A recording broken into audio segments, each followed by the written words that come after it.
سبا ایک ملک کا نام تھا۔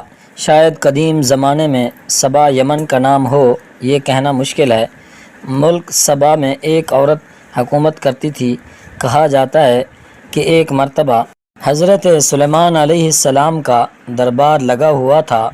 اس دربار میں ہر قسم کے چرند پرند موجود تھے، لیکن ان جانوروں کے درمیان ہدہد موجود نہیں تھا۔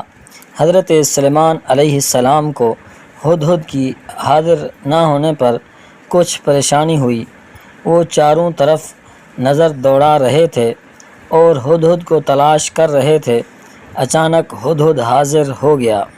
حضرت سلیمان علیہ السلام نے دیر تک غیر حاضر رہنے کی وجہ دریافت کی۔ ہدہد نے بتایا کہ ملک سبا میں ایک عورت حکومت کرتی ہے۔ وہ اللہ کے دین پر یقین نہیں رکھتی۔ وہ آتش پرست ہے۔ اس کے پاس کثیر فوج ہے۔ وہ عالی شان محل میں رہتی ہے۔ خدمت کے لیے بے شمار غلام ہر وقت حاضر رہتے ہیں۔ حضرت سلیمان علیہ السلام نے ہدہد کی باتیں غور سے سنی اور کہا کہ میں یہ جاننا چاہتا ہوں کہ جو کچھ تم کہہ رہے ہو سچ ہے یا جھوٹ۔ چنانچہ آپ علیہ السلام نے ملکہ سبا کے نام ایک رقعہ لکھا۔ آپ علیہ السلام نے سب سے پہلے بسم اللہ لکھا اور یوں تحریر کیا: یہ خط سلیمان علیہ السلام کی طرف سے ہے۔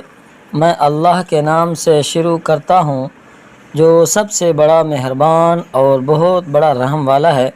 تم اپنی سلطنت پر غرور اور سرکشی نہ کرو۔ پہلے تم اللہ کی فرما برداری کرنے کا عہد کرو، پھر میرے پاس چلی آؤ۔ آپ علیہ السلام نے خط ہدہد کے حوالے کیا اور بولے کہ یہ خط اس کے سامنے ڈال دو۔ ہدہد نے ایسا ہی کیا۔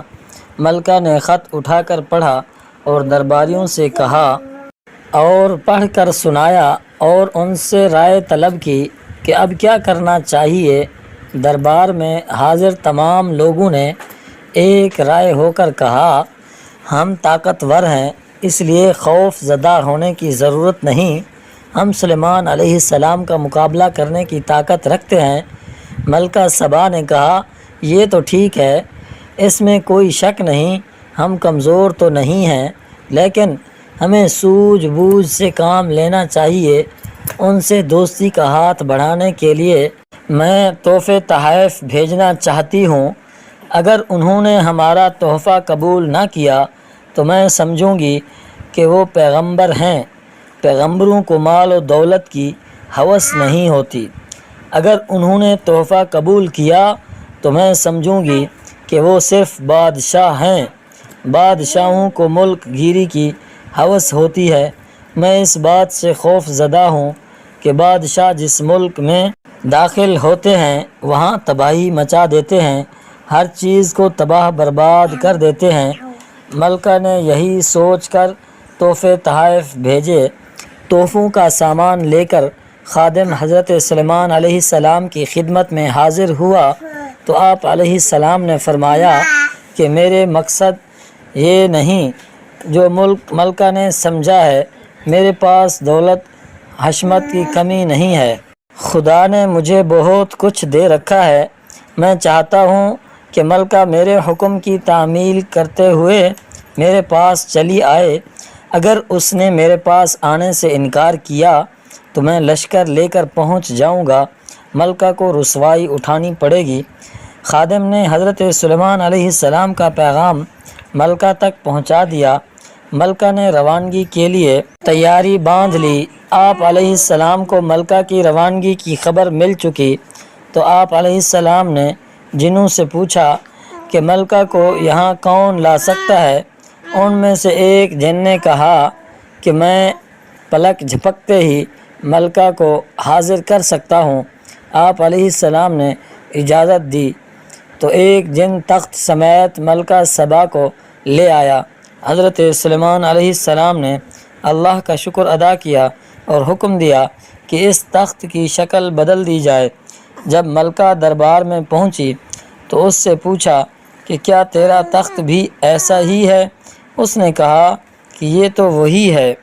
حضرت سلیمان علیہ السلام نے اپنے محل کو حیرت انگیز طریقے سے بڑی حکمت کے ساتھ تعمیر کیا۔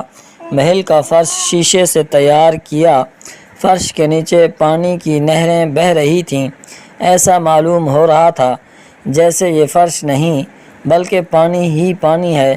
جب ملکہ سبا محل کے فرش پر پاؤں رکھنے ہی والی تھی کہ پیچھے ہٹ گئی اور اپنے پانچے اوپر چڑھا لیے۔ ایک خادم نے ملکہ کی حرکت دیکھ کر کہا کہ یہ پانی نظر آ رہا ہے لیکن پانی نہیں ہے بلکہ فرش ہے، پانچے اٹھانے کی ضرورت نہیں ہے۔ ملکہ یہ عجوبہ دیکھ کر دنگ رہ گئی اور کہنے لگی، اے پروردگار، میں نے اپنی جان پر ظلم کیا ہے۔ میں سلیمان علیہ السلام کی بات مانتی ہوں، اللہ ہی تمام کائنات کا رب ہے۔ ملکہ سبا حضرت سلیمان علیہ السلام پر ایمان لے آئی اور آپ علیہ السلام سے نکاح کر لیا۔ ایک مرتبہ حضرت سلیمان علیہ السلام اپنے بھاری لشکر کے ساتھ راستے سے گزر رہے تھے۔ اس راستے پر چیونٹیاں چل رہی تھیں۔